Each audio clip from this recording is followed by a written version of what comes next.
controversial and disgraced YouTuber voice acts in this cartoon? Leave your guesses in a comment below. And if you already know, just comment my name instead, okay? I want to give everyone the chance to play this terrible game. Your video to the show. I do. Butt lovers, I think this might be a lore video. In my lore series, we watch every single episode of a series and dissect it, and that's exactly what's happening here. It just feels weird to categorize this as lore because Centaur World only has 2 seasons and 18 episodes. But boy oh boy, did they fit a lot in that amount of time. I'm trying to compare it to other cartoons I've seen, but it's so unique. It's kind of like if Adventure Time, Amphibia, and Avatar: The Last Airbender had a weird little baby. I know you're looking at these weirdly buff and naked characters and thinking, no, it's nothing like that. Please don't compare it to that. But it is, okay? Oh, and it's also a musical? Give me some music. If you watch this show, you already know the music is amazing. Here's a little tutorial of how to listen. First, you're gonna take the sponsor of this video, Raycon earbuds. Allow me to jam out to I Don't Know Him in noise cancellation mode. 32-hour battery life. 10 minutes of charging equals 90 minutes of listening. You guys know how much I love music, so I do not mess around when it comes to sound. That rhymed. These Raycon everyday earbuds also have 3 different sound profiles: pure sound, balanced sound, and bass sound, for those of you who want to feel the beat. I of course love all the different ways I can listen, but my favorite part is how comfortable and affordable they are. I guarantee you will love it as much as me. Look at me go. Look at that dance. Wow. They haven't fallen out. Wow. Okay. I'm sweating. Speaking of sweating, did you know that these are weatherproof and sweat resistant? Click the link in my description box or go to buyraycon.com/AthenaP to get 20 to 40% off your Raycon purchase, plus free shipping. Thank you so much to Raycon for once again sponsoring this video. I love these guys. From the first episode, this abrupt tone shift really captured my attention. Imagine clicking on a show with this poster, and then you're hit with, the war had been raging for as long as I can remember. I'd lost my father to the war. I'd lost my mother to the war. And this is my only friend left in the world.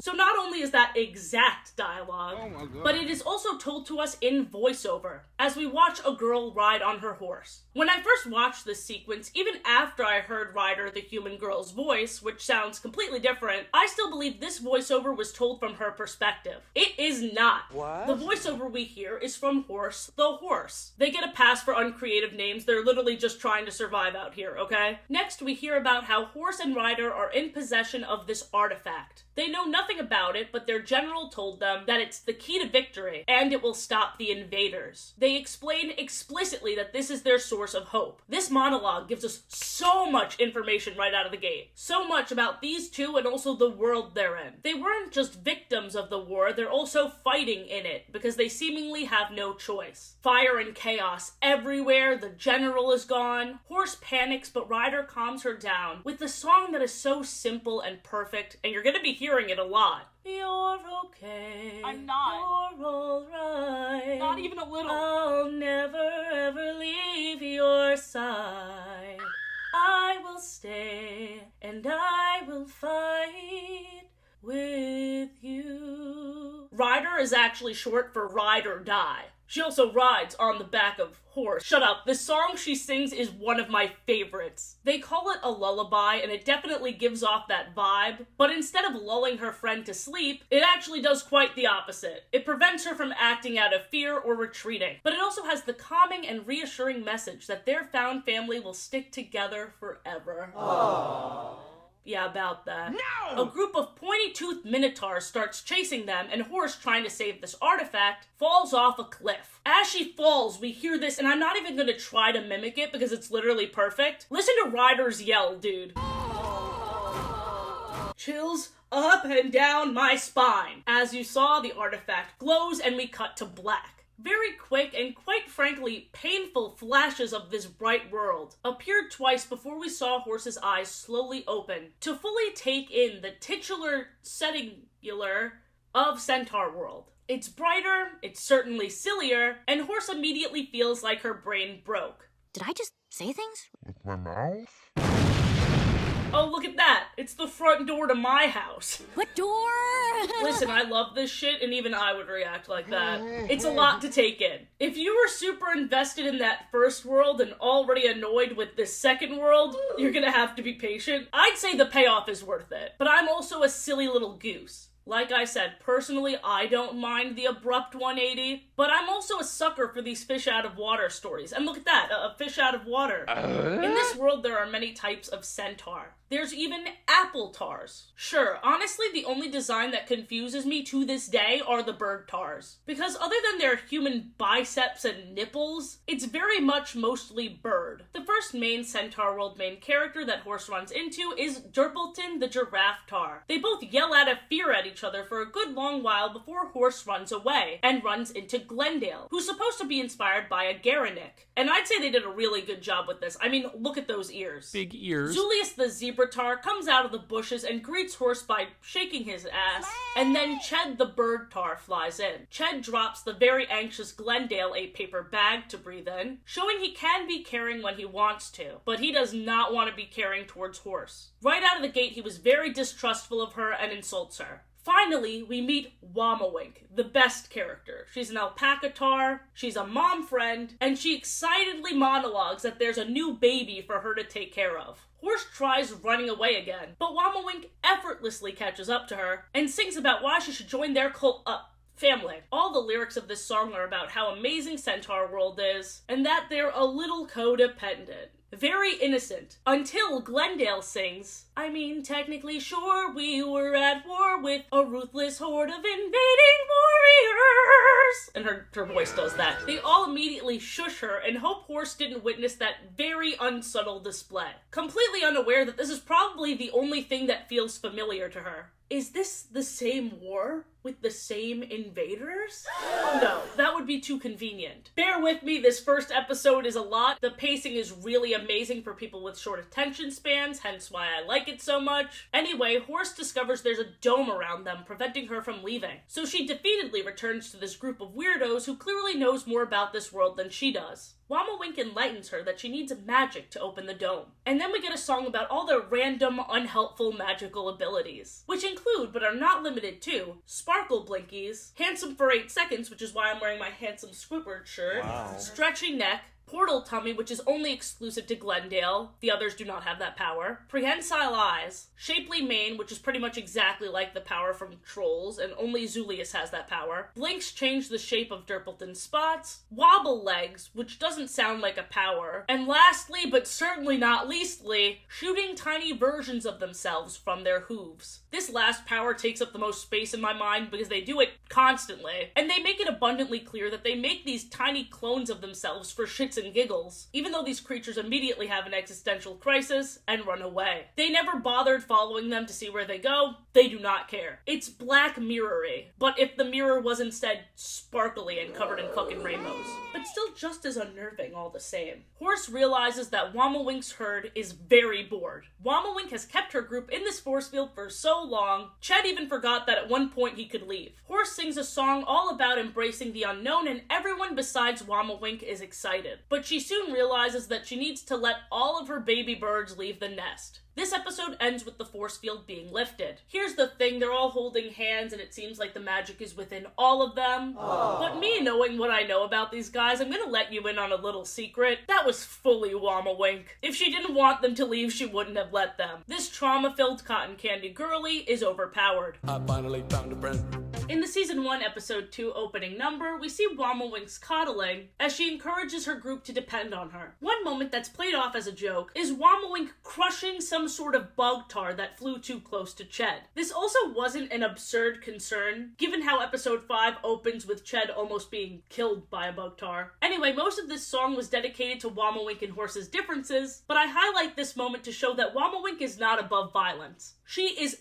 fiercely loyal. The only reason she left her delusional safe space is for the benefit of her group. Horse is also fiercely loyal to Rider, but unfortunately that bug tar that she's willing to squish at this point of the story is everybody else. Yeah, so Horse flings this group into the tornado, a tornado that's also a centaur. It's terrifying. The reason she did this is very unclear, but she's used to mindless violence as a solution. Feel the crunch of skulls under your hooves. This is Wammawink's breaking point, justifiably so. Horse is on her own until Wammawink overhears Horse's song about Rider. In this song, Horse says that Rider told her, "Don't think, just trust," which is once again very similar to Wammawink's group. Although obviously their approaches are very different. Rider will guide Horse through obstacles, even when Horse is not ready, while Wammawink will shield her group from conflict and not even give them a choice in the matter. When Wammawink forgives Horse and takes her back in, and Horse humbly accepts and agrees to follow Wammawink's lead, we also see that Horse appreciates Wammawink's breakfast of giggle cakes, and even though Horse just put this whole group's lives in danger, their hearts break for her, because it's very clear she's never been nurtured the way they have. The group is slightly more competent and emotionally mature than they let on, while Horse and Wammawink are far more afraid and unconfident than they seem. Now here's where I'm having trouble with this section. This video by the Sin Squad did a fantastic job breaking down Horse and Wammawink's dynamic, and I think you'd enjoy it, so I want to avoid rehashing the same points, that I completely agree with, by the way, so I have to break this down in the most stupid way possible. Horse and Wammawink's personalities are like Branch and Poppy from Trolls respectively, but the way they deal with conflict is flipped. Let me explain. And let's get the obvious out of the way first. The color palettes? Hello? Also Wammawink's peppiness and cheer, her singing about how much she loves her friends. It all screams Poppy. While on the flip side, Horse is really weirded out by mushiness and the weirdness of this world, much like Branch. But, and here's where things get different and hot, Horse jumps into danger with no hesitation like Poppy, while Wammawink hides and shuts down like Branch. I feel so seen by Season 1 Wammawink. Everything I like about Branch and Poppy put into one person. I love Wammawink. She was done so dirty in Season 2. We'll get to that. The shaman. Horse's artifact will continue to grow as they follow the rainbow road to every shaman. This is our main journey for Season 1. The first shaman we meet is Water Baby. She was a mentor to Wammawink back when Wammawink went to shaman school. Water Baby is very disappointed that Wammawink quit shaman school, so while she sent the others to fix the houseboat they broke, that she easily ended up fixing herself by the end, she took Wammawink on her quest. Water Baby never explained these seemingly random tasks, but no one questioned her. There's a method to the madness, clearly. First, she was looking for one sleeping rutabaga, and then she found where she needed to open a portal to the shaman training grounds. While at the training ground, Wammawink created a little cake rocket to display her magic. And Wammawink was very surprised when Water Baby joined in with the silly magic. She even exclaimed, "I haven't done that in years." More magic the two did together that we haven't seen yet is creating different foods from trees, dancing holograms, and melty faces. But when Water Baby gets serious and wants Wammawink to do meaningful magic like lifting the bog, there's a tiny sequence of the pressure getting to Wammawink and her refusing to leave her bubble. Eventually Wammawink does lift up the water, and Water Baby grabs the treasure chest buried beneath it. Water Baby uses Horse's tears to open the magic treasure chest, which had a wand in it, which just looks like a stick. She uses the stick to draw the entire key, showing where Horse's artifact fits into that, and the sleeping rutabaga transforms into the other part of it. Water Baby finally reveals the use of this key. It opens up a rift between the human world and Centaur world. She tells Horse that each shaman has a piece of the key, but none of them are as nice as her. And dude, she is not lying about that. Water Baby is the best shaman, and you'll soon see why. But part of the reason is that she truly believes in her intuition, but also doesn't want to take any chances. She knows how high the stakes are, which is why she hid her piece of the key so well in the first place, and also why she doesn't give Horse her piece until the group gathers all the others, to ensure that the mission is complete and she didn't give her piece of the artifact away for no reason. Water Baby takes her job the most seriously, but also isn't a dick about it like the fucking trees. These trees in the next episode, God, I hate them so much. The fraternal twin tree shamans are on my shit list forever and ever. The moment we see them, they start singing this pretentious song about how wants and needs are different. Unfortunately, it is a gorgeous song, but don't be tempted by their harmonies because there's nothing harmonious about them. These trees grant people what they need, which is different from what they want. So these two decide to give Derpleton compliment farts and and temporarily turn Chet into a horse, so he can address his unjustified hatred of an entire species, something he doesn't even do. It didn't help him at all. But guess what wish the trees didn't grant? Back in the day, they didn't bring back Wammawink's village that was destroyed. What? They say it's what she wants, but it's not what she needs. They didn't give her what she needed either. They just sent this traumatized baby on her way. And they also sent Horse to witness their brutal display, so she can finally understand and empathize with Wammawink's coping mechanisms. By far the best part of this episode is when Horse beats the shit out of this tree, to the point where one of them collapses. Madam Horse, tear down that bitch. Because here's the thing, it would have been very generous to assume that they just couldn't bring the village back to life, but the first thing we saw them do is cure this plant, right in front of Wammawink, as if to taunt her. We could have done this with your family too, but it's not what you need. La, la, la. Another generous interpretation is maybe in the moment they weren't able to, because it looks like they took on physical damage from this war themselves, but Horse said it best. If you aren't going to bring back her village, the least you can do is comfort her. Anyway, back to the present. The tree collapsed, but I'm sad to report that the tree brought herself back to life. Are you sure that's what you needed? Maybe you needed to rot, along with your tiny sister who exasperatedly asks, Wait, so we're just giving stuff away now? because they got the key piece from her dead-ass body.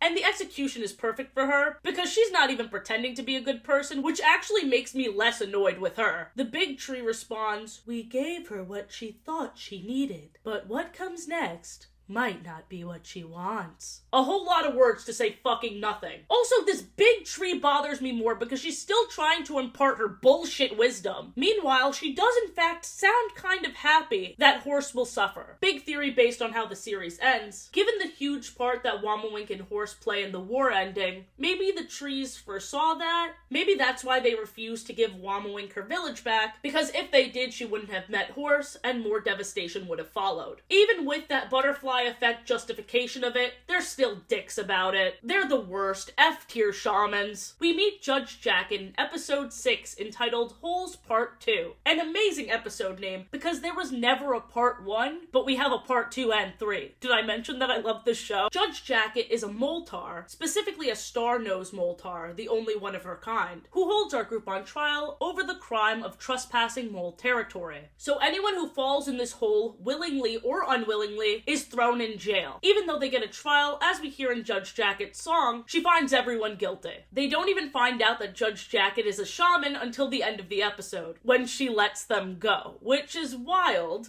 because how did Wammawink go to shaman school, but was completely unaware about Judge Jacket? I'll get into why they were freed in the next section. This section is only really dedicated to the quality of each shaman. We are validating Water Baby's claims that the other shamans are not as nice as her, and we're also understanding a bit more of why Water Baby was so disappointed at Wammawink for dropping out of shaman school. Water Baby doesn't want to be the only competent shaman. In Qatar Valley, we are greeted with a parody of Cats the Musical, which I was not expecting from this show. But if any world can take on the random and unnerving qualities of Cats the Musical, it is this world. Johnny Tea Time is the shaman of Qatar Valley, and every day he holds a pageant to distract his subjects from the state of the world. Honestly, not a bad leader. He would be above F tier for shamans if he didn't give away his piece of the artifact every day on the winner's sash. Bruh. I guess it is a hidden in plain sight kind of thing. This key isn't common knowledge. It's still a huge risk though. Whatever, C tier for Johnny. Meowleton sounds really stupid though. Cattleton rolls off the tongue better. I'm nitpicking, moving on. The whale shaman, who is the last shaman of their journey, is also known as the last shaman to everyone else. Gee, I wonder why. I bet there's a really fun, silly, random explanation. She absorbs suicidal centaurs' pain by eating them, allowing them to consensually end the life they once knew in exchange for being numbed in her tongue. Yeah, way more on the whale shaman later. First we have to get into all the reasons Horse decided to die.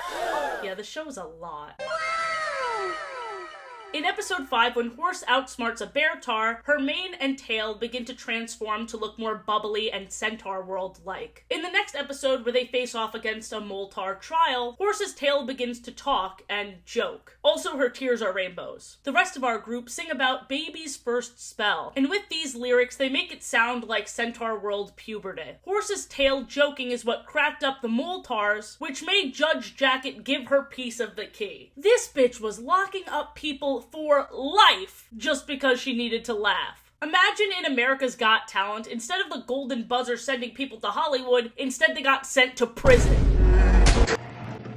I believe Horse's transformation has nothing to do with the amount of time she spent here, but more so Horse embracing a part of her she was unable to before. On Earth, she never could have talked her way out of a situation. So the fact that she could here is something she celebrates until she realizes it's changing her. But there is beauty in that pain, as the rainbow tears show us. What better way to end this embracing who you are transformation than at the end of a song titled Who Is She? With lyrics like, she is strong but she hides her fears inside. And also, she is flawed but she's learning. She's embracing her flaws and being unapologetic in doing so. Dare I say, she's slaying? So goodbye to the jagged gray design of Horse, and hello to the bubbly bouncy blue being before us. Back to that Branch comparison, the colors are even more accurate than we thought. But unlike Branch, this bright blue does not signify happiness. In episode 8, we see that this transformation came with memory fog, and a partial loss of her old self. In the song Who Is She reprise, we hear the lyrics, who is she? She's the echo I'm chasing. Who is she? Oh, I swore that I'd never let her go, and now the one I hold so dear, my mind's erasing. This is what causes Horse to take a leap into the Whale-Tar Shaman's mouth. Death is something constantly embraced in Centaur World. Our first instance of a unity through death is actually not through the Whale-Tar Shaman. It is actually through the tornado as seen in episode 2. This centaur tornado beckons new creatures to join it in the sky with its song. The tornado siren song includes interjections from Horse about how she's not afraid to die. Ooh, what a flex. That's so cool that that fear doesn't keep you up at night. Let's just take a look at the lyrics this soul-sucking natural disaster sings. Come to us, you will be ours, in the skies forever. Won't let you go, don't leave our side, how will you hide? You can't escape from us, you were all made for us. Just give up, just give in. Two things about this really fascinate me towards the end. As Glendale was being sucked up into the tornado, she started to sing its song and accept her fate. And earlier in the song, even though Horse fights the tornado, her lyrics start lining up with its message. Horse sings, "You're okay if you stick with me," as the tornado starts to sing, "Don't leave our side." So either Horse was being compelled even though she doesn't realize it, symbolizing that death is inevitable even though you fight it, or, and I think this is even more interesting, the tornado is echoing words of comfort and trying to apply that same comfort to the inevitability of death. I'm not gonna lie, this is the sort of shit that heebies my jeebies. And it's so brief, we never see the tornado again. The next eerie underscoring of death is in episode 4 when the plants sing the Nowhere King song. The lyrics strip away any sense of sweetness, but the melody still sounds like a lullaby. And it's even addressed to all you little ones. And guess what? Apparently fearsome hatred reaches the sky, more sky imagery, but instead of being brought to the sky with a tornado, you are just engulfed in Nowhere King's hatred. I have to sing this next part, I'm sorry, it's so creepy. You will bring joy to the Nowhere King as he sees the light leaving your eyes. Fun fact, every time I watch that I go, ha! Ha! Ha! Because I can't take it, dude. I can't take it. It's so much more than the song. It's the fact that this is playing while the characters are just walking and smiling and not giving a shit. The only one who acknowledges it is Horse, who says that she recognizes this song. Never fully explained. Wammawink is really tired and out of it and half asleep in this moment, but I wonder if she was awake, if she would recognize the song too, since both of their families were taken in the war that was a result of the Nowhere King. Killing alone is such an asshole move, but can you imagine if you had a theme song that you sang as you were killing people? Now that I think about it, I do wish more killers had killing songs. Killing bad guys is my only rule, so to not be killed by me, just don't act like a fool. D-E-X-T-E-R.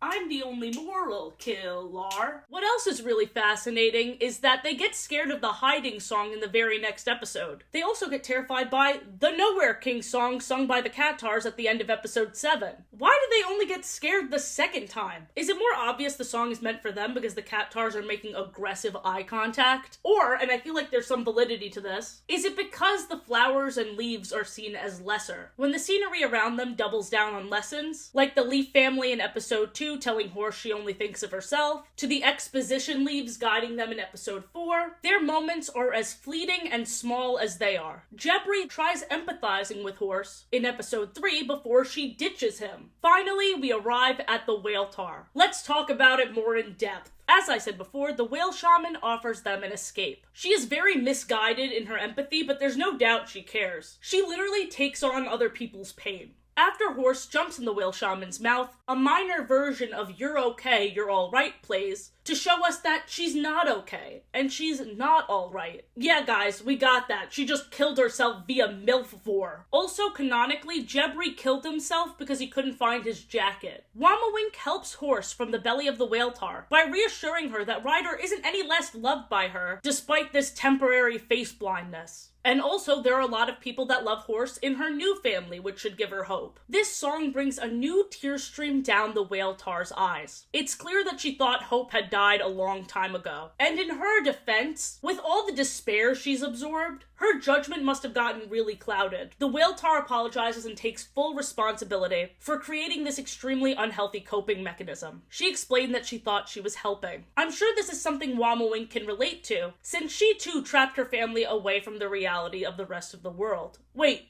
you guys, they have that in common? And Wammawink has an attraction to aquatic animals? Can you guys let me cook? I'm so fucking serious. Won't somebody please think of the children? I'm gonna give you the context you need for Wammawink's strange fetishes in this section. Let's look at some common sense media reviews I find interesting. A show made for kids, but not made for kids. This show is great at first glance. It's fun, bright, colorful, and wacky. Yet the longer I watched with my little sister and family, we realized that the weirdness hid a lot of inappropriate jokes and messages for kids. A show that advertises itself as a show for 7+ should not be making jokes constantly about stealing, murder, weird pregnancy jokes. Seriously, mentioning afterbirth is really unnecessary and will probably scar some kids with access to the internet who decide to Google that. Here's the thing, and I think I've told this story on the channel before, you Google anything, you're gonna get scarred. I didn't know Patricia was a real name when I watched this SpongeBob episode of Patrick and Drag, and I was trying to find that episode, and I just searched up Patricia, and I saw some very strange porn. Listen, if kids have full access to the internet, they're gonna scar themselves one way or another. Hate to say it. But yeah, no, I agree that Y7 is a weird rating for this show. Let me go through my reasons I think this age rating should be a little higher. First of all, yes, I'm sorry, the violence. I know I sound like a Karen, but 7 is way too young for this, I think. Watch Barney or something. Also, we have Wammawink's egg-laying fetish. What the Sigma? It makes so much sense for her character, though, I fear. Like, ooh, a paternal figure, and he protects his young in a shell, much like I did with my metaphorical babies in a force field. Blah. She is not subtle about it. She's sweating, she's fanning herself. She makes Glendale draw up these images for her, and like, kinda threatens her to draw them. You said if I didn't help you, I wouldn't get giggle cakes. You made me draw so many mermen and so many issues. So many issues is right, Glendale. There's a lot to unpack here. What the hell is even that? At the very end of episode 2, Horse catches a glimpse of a human silhouette, but everyone gaslights her. There are no humans in Centaur World. Before this human lady appears at the end of episode 3. This lady tries to reprimand Water Baby for giving her piece of the key, but Water Baby doesn't give a shit, nor should she. At the end of episode 5, this lady, I don't think she's ever given a name, appears once again in a way that I hate. We get a shot of this bug tar minding her own business when all of a sudden, crunch, the lady uses its blood to add to her cave painting. Going from Miss Spider's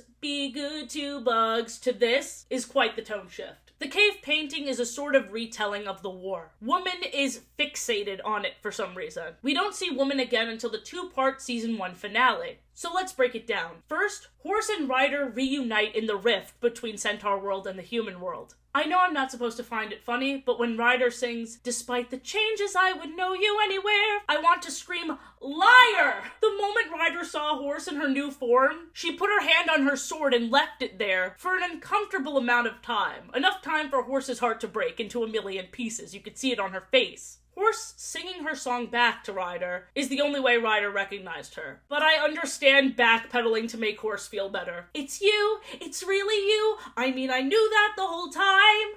I was actually testing you to see if you knew that you were you. You think she bought it? The human woman ruins this messy yet touching reunion when she takes away the key, trapping horse and rider in the rift, and also trapping the others in a magical bubble. So she has powers too. Powers so strong, Wammawink's magic doesn't work within it. So even though this woman is magical, she still looks fully human with no centaur world-like changes to her body, meaning she has never fully embraced this world or her true unburdened self. During part 2 of the season 1 finale, the Nowhere King traps all of our heroes in this tar-like goop. They put up a fight to make sure he doesn't go through the portal, and as Horse's new friends fight, seeing the confusion and terror on Ryder's face is golden. I love how even in these tense and really high stakes moments, there's still time for goofs and gags. Zulius uses his freezing time confessional power that's shown in the Johnny Tea Time episode, but the first time he uses this, he explains that when he does freeze time, everyone is in pain afterwards. And I thought, oh, this'll come in handy in battle. So when I saw him freeze time during this huge Nowhere King battle, I thought that's what they were getting at. But the continuity completely dropped and no one was in pain after the confessional stopped. I feel like a lot of the goofy moments can affect the plot, if you just let it. But back to our villain. The only thing that stops the Nowhere King is the woman. She holds the key in her hand and says a spell, turning it into a staff. As she lifts it up to strike him, he bows down to her, saying, "I never stopped thinking of you. And also, you've come to set me free." This woman can't bring herself to kill him, but still blames the others for the devastation he will bring. So let me get this straight. You couldn't kill this guy responsible for so much fucking death, but you can annihilate a bug minding her own business? Fucked up. It really looked like Ryder took him down, but apparently not. And now that both worlds are connected, with the doors permanently opened, his mission is to take both worlds down. Zoinks! They set up season 2 by having Ryder and Water Baby go back to defend Earth, while Horse decides to stay in Centaur World and gather an army with her friends. Please clap. Season 2 feels like a speed run to the finale, and given Netflix's track record, I imagine they thought they'd have more time to tell their story. It's a lose-lose. Either it feels rushed, and certain characters are overlooked, or you're left with an infuriating cliffhanger like Dead End Paranormal Park. I can't think about that for too long, I'll get so mad. And then these streaming services just gatekeep a franchise they're not doing anything with. Anyway, Season 2 opens with Horse going back to every location they've been at to sing and update everyone. I was hoping to recruit you all to fight the war. The first person to say no to Horse is, you guessed it, those fucking trees. And they're acting like victims. I can't believe you kicked a tree. Believe it, bitch, I'll do it again. Then we get a montage of everyone saying no. Like, especially with the mer people tars, it makes sense. They just got a new lease on life. No shit, they're not gonna want to fight in a war. No one wants to do that. Completely understandable. The only reason I roasted those twin trees are because they're themselves. Also, isn't it crazy that Water Baby is the only shaman putting her life on the line? Best one by far, but you already knew that. We finally meet the horse tars, also known as the OG centaurs, and they are assholes.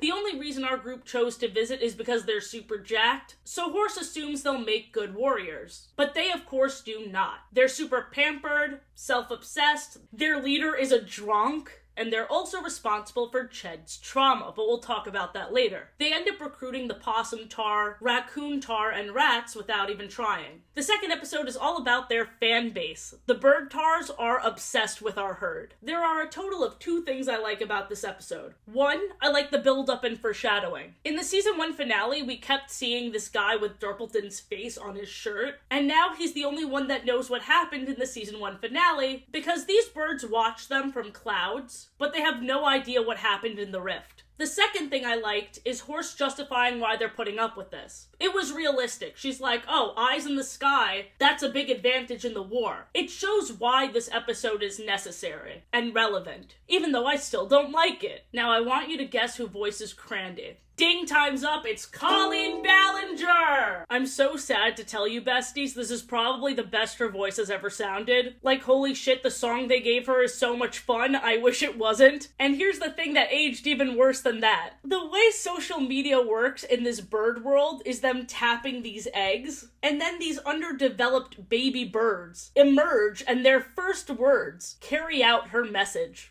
So Crandy, voiced by Colleen Ballinger, uses minors to do her bidding. That's bit on the nose there. Wammawink also gets shit on from every angle, and it's supposed to be a joke, but it doesn't land for me at all. Punching bag trope will never be funny to me unless the character deserves it. It feels more like rage bait, especially with them continually saying she's not a main character anymore, and you assume that that's also just a shitty joke, but as the season progresses, you realize, oh no, they were telling the truth. Wammawink just isn't focused on at all this season. Even though, like I said, I think most of the narrative issues have to do with the amount of time, it feels like a lot of what they were setting up in season 1 dropped. Once again, this video by the Sin Squad breaks it down fantastically. I'm gonna link it below. Great video. Okay, now something positive. I loved all the cuts to the human world. The General was a character mentioned many times throughout season 1, but we never saw him until now. Also, Ryder never saw him till now. I was under the impression that Horse and Ryder knew the General very well, but in reality, they just wrote letters back and forth. They're lucky he's such a nice guy, because following orders prior to really knowing him could really lead to disaster.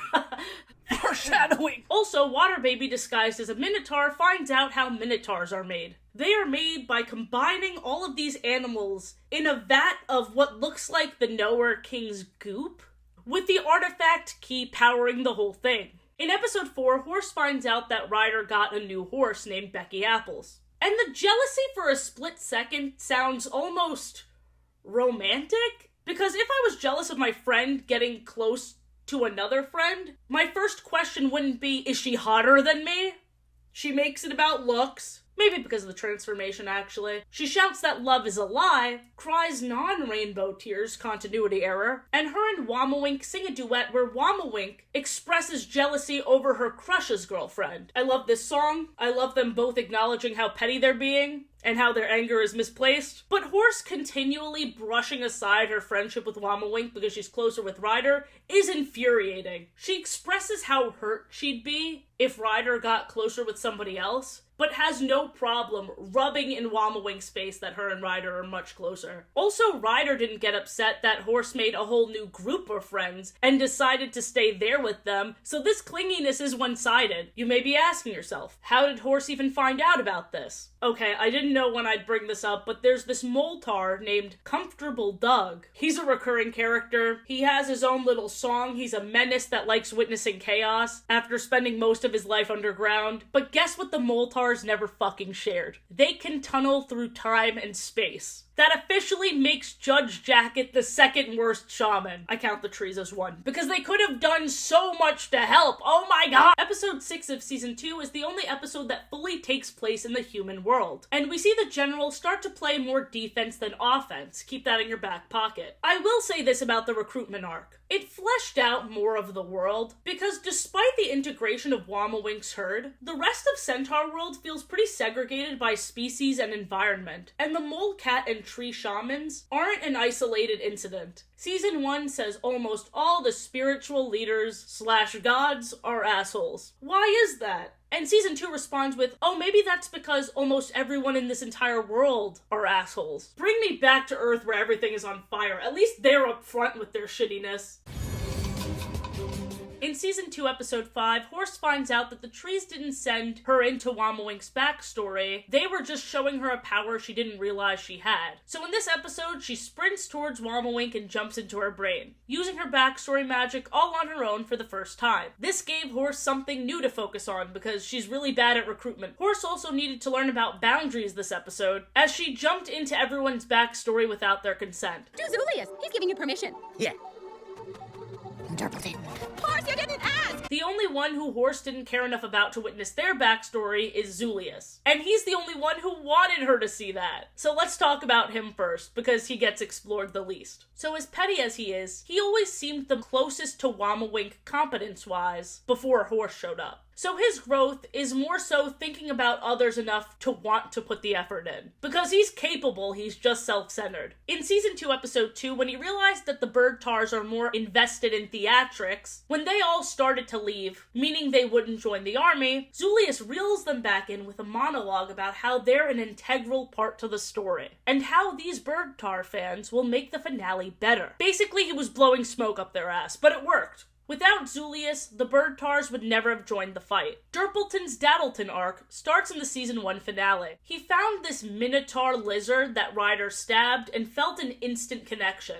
Durpleton knew that this terrifying, warmongering Frankenstein's monster just needed love. Throughout season 2, we saw Durpleton carry him around in a swaddle and call him Stabby, despite his name being Philip J. Bonecruncher. Equally stupid, I'd say. Durpleton, despite being right on the money that this guy needed love, keeps acting like Stabby is a baby and not hearing him out when he talks in complete sentences. It's very amusing how this fully grown man allows himself to be disciplined by someone around his age. Get ready, I'm gonna make another Metalocalypse reference. It's like when William Murderface, wow, that's literally the exact same vibe as the name Philip J. Bonecruncher. Anyway, just look at this clip. I'm having a man-to-man talk with my strong and brave little soldier here. I'm very brave and very strong too. They're all around the same age, they just have daddy issues. Who among us doesn't? Stabby receiving love for the first time is something his body rejects. He goes through a centaur world-like transformation like Horse, but unlike Horse, he's shown in immense pain. He even pops,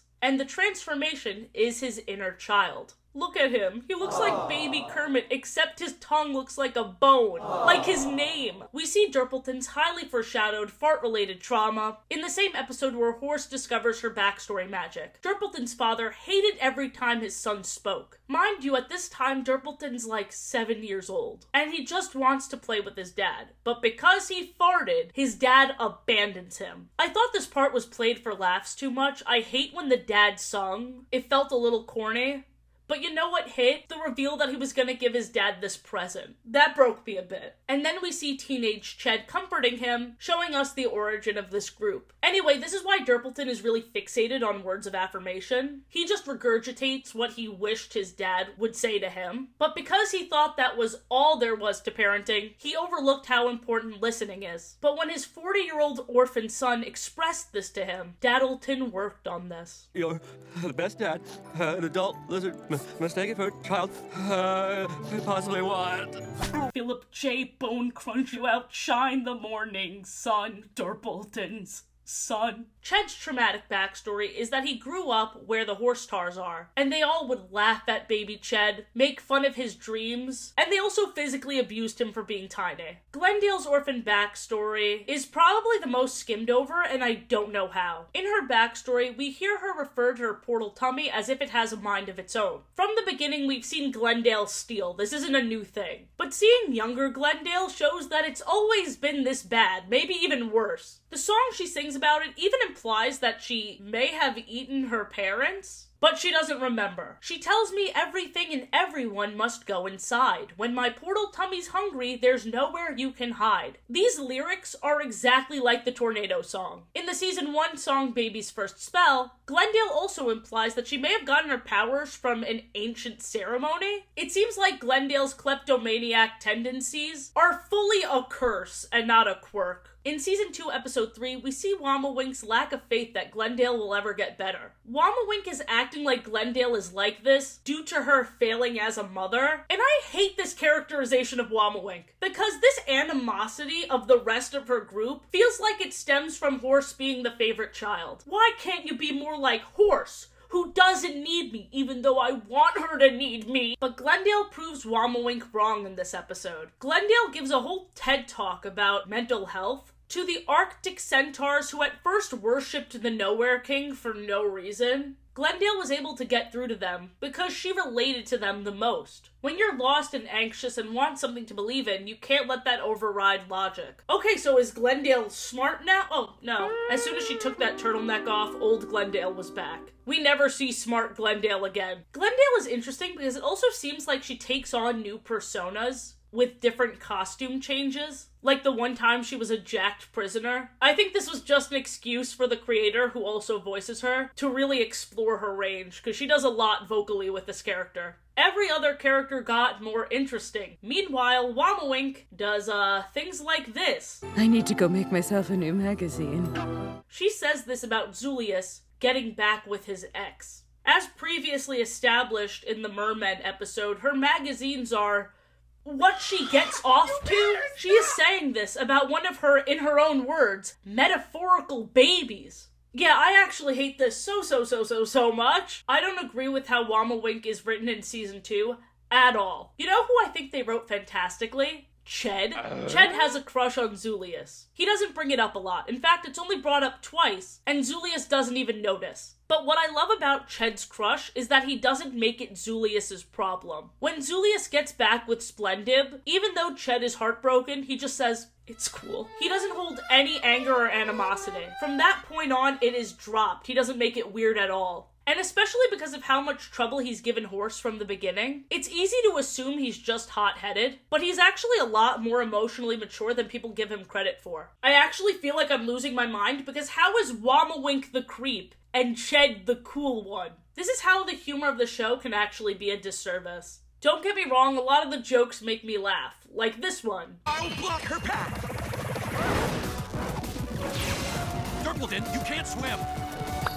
But because we are teleported to this eccentric world, sometimes the humor is a bit too forced and awkward, even for me.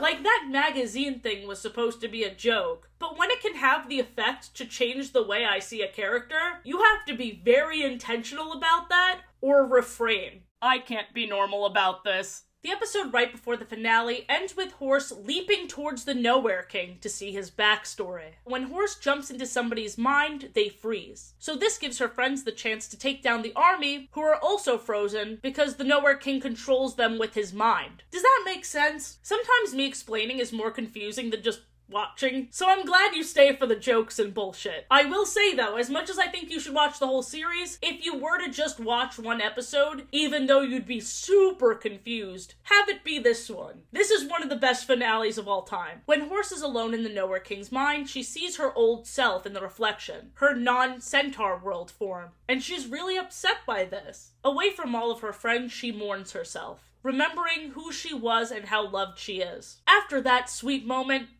she farts a bunch. After an emotional release, naturally she needs another kind of release. Oh, I see my grandchildren are at my casket. I lived a wonderful life. I'll give them something to remember me by. Her sheer stinkiness summons this elk, who can see her and talk to her. So when Horse explains that usually no one can see her in these backstories, the elk says, that makes sense because I am no one. Huh. No one. That's awfully close to Nowhere King, who has that elk skull head, and this elk is in his mind, but this elk can't be him. He's nice.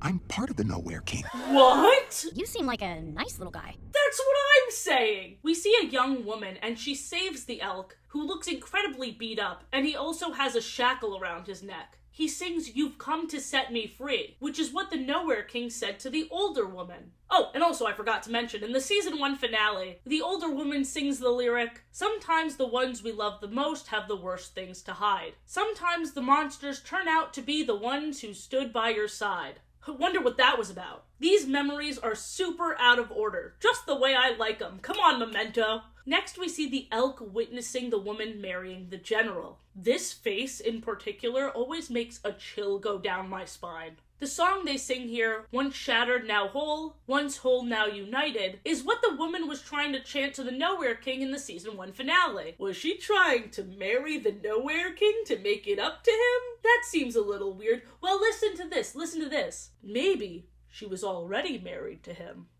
Athena, what the fuck are you talking about? The elk finally starts from the beginning, when he used to be an elktar. But he wasn't cheerful like the others around him. He wants to be a human, and he hates how the humans see all the other centaurs. To be fair, he is the most Earth-looking centaur there is. His colors aren't bright, he's more jagged, he wears clothes. Isn't it crazy that the Nowhere King used to be the Rift repairman? And even crazier than that, the woman princess he was in love with was clearly super into him when he was an elktar. She showed him the magic she picked up in Centaur World, made it very clear that she likes Centaur World better than Earth, called his antlers cute, and they keep blushing at each other. Insecurity can cloud reality. First he sings "You can't keep the ghosts out when you're the one who's a haunted house," which makes it sound like he still thinks there was something inherently wrong with him. But he corrects himself in the next line. "You can't kick the ghosts out when you're the one who let them in." There it is. Now that we're getting into all this deep shit, have you ever wondered where the tiny versions of themselves that they shoot from their hooves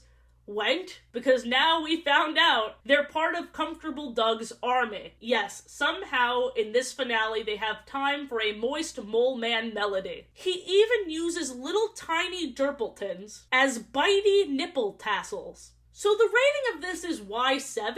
Oh, and in case you missed it the first time, the tiny versions of himself also bite and spin around on his nipples, with so much force in fact that they become nipple propellers lifting him off into the air. This better not awaken anything in you guys. So now that we got that really important piece of the plot out of the way, what's that elk tar up to? In this flashback, he's using the rift key to remove the elk half from him. Here's where he fucked up. Other than being desperate enough to change himself, he also overlooked that the elk half is part of him. When that is removed, it will still love. Before the separation, he sings, "Draw out the beast part of me. Let it find a way of its own. My body can no longer be its home." He acts like this part of him is a parasite and not who he truly is. So the separation works, and guess what? The human half of him is the general. So he both got what he wanted and didn't. And that's why these halves of him are fighting for eternity. So now we flash ahead to after the general and woman's wedding. The elk tells him he wants to reverse the separation. Seeing it separate with no trace of human only makes him hate that part of him more. The general attempts to drown the elk, but in doing so, water also bursts out of his mouth, nose, and I think also eyes. Very gross animation. Well done. So they're still connected even now. This is why the general never fully attacks the Nowhere King. I imagine he also took on being the general so he can make it look like the army got close, but he can also ensure that they never fully win.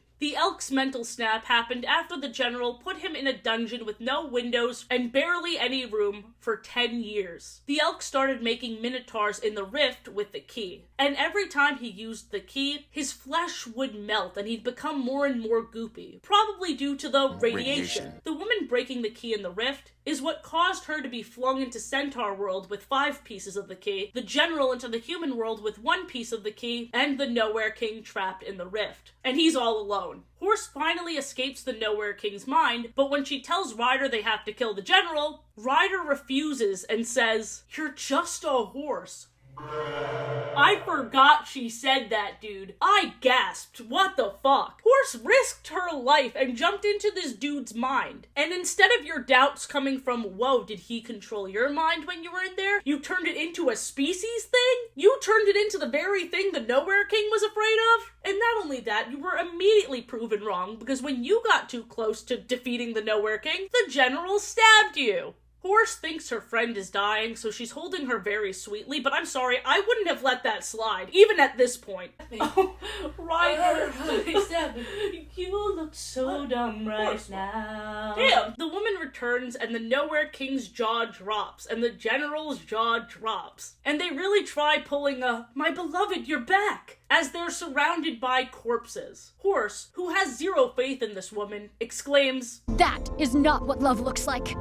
No shit. She puts the general and the Nowhere King back together and tells him she would have loved him the way he is. And then she strikes him in the back of the head with the key staff, killing him. Yeah, there was no redemption in sight for that man. What a nice ending. What a powerful ending. It's still heartbreaking, but it was truly the only way. I'll talk about the ending for our main characters, but I just want to talk about how interesting this series finale is, because even though they set everything up, I never would have guessed the main plot of the ending would take place between the villain, the side character who actually is part of the villain, and the side character who seemed like a minor villain in season 1, who actually ended up stopping a war single-handedly by killing her ex. It's like if you were playing chess and all of a sudden the knight leveled up to the king or something. I don't know. I've never played chess. Fuck it. Let's go back to the trolls. It would be like if the Bergens were the main characters for a whole movie. What if that happens now that I said it? Ryder didn't die even though they made it really seem like she would. This part has almost no rewatch value for me. It's very effective for the first watch because you don't know where they're gonna go. But if you already know the result, it's just like, wow, damn, this is taking forever. Back in Centaur World, the Shamans recruit horse to be a new shaman. Not only is her magic super helpful, but she also knows both worlds really well, which will come in handy when dealing with humans or reformed minotaurs. Also, Ryder's hair has a Centaur World-like transformation, and that's the end? Wait, no, Ched has a baby, he lays an egg with a dead human.